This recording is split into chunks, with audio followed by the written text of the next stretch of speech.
ആരാ P N Panicker? ഗ്രന്ഥശാല പ്രസ്ഥാനത്തിൻ്റെ നേതാവ് അല്ലേ? അതായത് നമ്മുടെ കേരളത്തിൽ നല്ല ഇന്ത്യയിൽ തന്നെ ഗ്രന്ഥശാല പ്രസ്ഥാനം തുടങ്ങിയത് 1995 പി എൻ പണിക്കർ അന്തരിച്ചത്. അതിനുശേഷം 1996 മുതലാണ് നമ്മൾ ഈ ദിനം ആചരിക്കാൻ തുടങ്ങിയത്. ഇപ്പോൾ ഒരു ദിനാചരണം എന്നതിനേക്കാൾ ഒരു ആഴ്ച മുഴുവൻ നമ്മൾ റീഡിങ്ങിന് വേണ്ടിയിട്ട് കുട്ടികളിൽ വായനയെ പ്രോത്സാഹിപ്പിക്കുക, അതാണ് നമ്മുടെ ഉദ്ദേശം. എന്താണ് വായന കൊണ്ട് നമ്മൾക്ക് നേടാൻ കഴിയുന്നത്? മറ്റേതൊന്നിനേക്കാൾ ദൃശ്യമാധ്യമങ്ങൾ നമ്മൾ നോക്കി നിൽക്കുന്നതിനേക്കാൾ നല്ലത് വായനയാണ്. വായനയുടെ ലോകത്തിലൂടെ നമ്മൾ പോകുമ്പോൾ പുതിയ പുതിയ അറിവുകൾ നമ്മളെ തേടിയെത്തുന്നു. അതനുസരിച്ച് നമ്മൾ തന്നെ പല പല പുസ്തകങ്ങൾ നമ്മൾ വായിക്കുമ്പോൾ ആ പുസ്തകങ്ങളിലെ കഥാപാത്രങ്ങളെ നമ്മുടെ ജീവിതവുമായിട്ട് ചേർത്തിണക്കി നമ്മൾ കൂടുതൽ കൂടുതൽ അറിവുകളും സമ്പാദിക്കുകയാണ് ചെയ്യുന്നത്. അതോടൊപ്പം തന്നെ ഇന്ന് നമ്മൾ വേറെ നമ്മുടെ സ്കൂളുകളിൽ കുട്ടികളുടെ വിവിധ തരത്തിലുള്ള കഴിവുകൾ വികസിപ്പിക്കുന്നതിന് വേണ്ടിയിട്ട് പല ക്ലബ്ബുകളുണ്ട്. ഏതൊക്കെ ക്ലബ്ബുകളാണ്? Maths club, IT club, nature club, social science club. അങ്ങനെ കുട്ടിയുടെ വികസനം എന്നതിനേക്കുള്ള ഒരു ടീം വർക്കാണ് ഓരോ ക്ലബ്ബുകളിലെയും ആക്ടിവിറ്റി എന്ന് പറയുന്നത്. ക്ലബ്ബുകളുടെ ഈ വർഷത്തെ, ഈ അക്കാദമിക വർഷത്തെ ഒരു തുടക്കമാണ് നമ്മളിന്ന് ഇവിടെ കണ്ടത്. ഓരോ ക്ലബിൻ്റെയും ആഭിമുഖ്യത്തിലാണ് നടത്തപ്പെടുന്നത്. അപ്പോൾ അങ്ങനെ അതിലൊക്കെ നമ്മൾ പങ്കെടുക്കുമ്പോൾ ഓരോ കുട്ടിക്കും കൂടുതൽ കൂടുതൽ അറിവുകളും അതാത് ആ കുട്ടിയെ തന്നെ ആത്മപരിശോധന നടത്തി എനിക്ക് എന്ത് കഴിവുകളാണ് കൂടുതലായിട്ടുള്ളത് എന്ന് കണ്ടെത്താനും അതിനെ വികസിപ്പിക്കാനും കിട്ടുന്ന അവസരങ്ങളാണത്. അപ്പോൾ ആരും ഈ അവസരങ്ങൾ കളയരുത്, പാഴാക്കി കളയരുത്, വിനിയോഗിക്കുക. ഓരോ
കൂട്ടുകയും കിഴിക്കുകയും ചെയ്യുന്നത്. എന്നാൽ പല മനക്കണക്കുകളും നാം അറിയാതെയായിരിക്കാം ചെയ്യുന്നത്. അങ്ങനെ എല്ലാം ഉപയോഗിക്കുന്ന കുറച്ചക്കങ്ങൾ ഒരു കവിത കണ്ണിയിലൂടെ.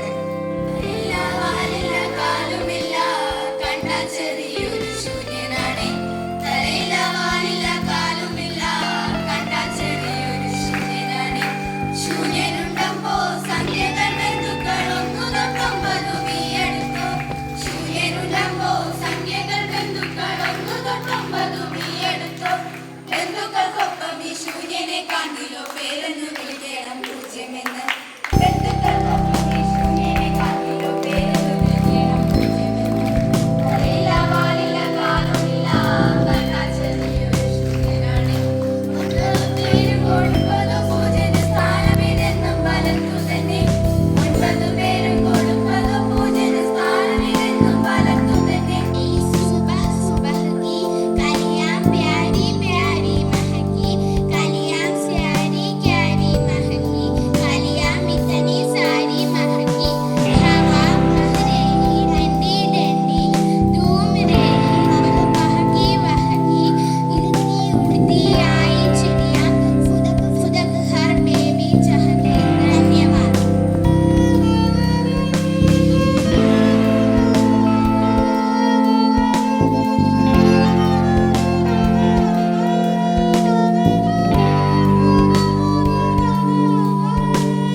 मुझे बेटी उसको पास लाती है.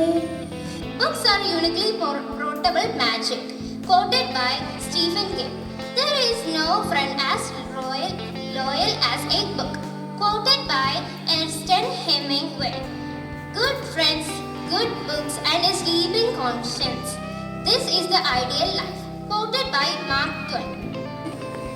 നൃത്താവിഷ്കാരവുമായി രംഗത്ത് വരുന്നു ഹൃതി ജയകൃഷ്ണൻ. ഭൂതപ്പാട്ട്. കുട്ടിയെ തട്ടിയെടുത്ത ഭൂതം, അമ്മയുടെ ശാപത്തിനു മുൻപിൽ ഞെട്ടിവിറച്ച് ഉണ്ണിയെ വിട്ടുകൊടുത്ത ഭൂതം, ഇതൊക്കെയാണ് നമുക്ക് മുൻപിൽ ഭൂതം. എന്നാൽ ഭൂതത്തിന്റെ മാതൃഹൃദയത്തിലെ വാത്സല്യഭാവം കാണാതെ പോകാൻ സഹൃദയനാകില്ല. ഉണ്ണിയെ അത്രയേറെ അവർ സ്നേഹിച്ചു. നിറകണ്ണുകളുടെ ഭൂതമുണ്ണിയെ അമ്മയ്ക്കൊപ്പം യാത്രയച്ചപ്പോൾ ആ കണ്ണിൽ നിന്നും ഊർന്നിറങ്ങിയ കണ്ണുനീരിൽ വാത്സല്യവും സ്നേഹവുമല്ലാതെ മറ്റൊന്നും കാണാനായിരുന്നില്ല.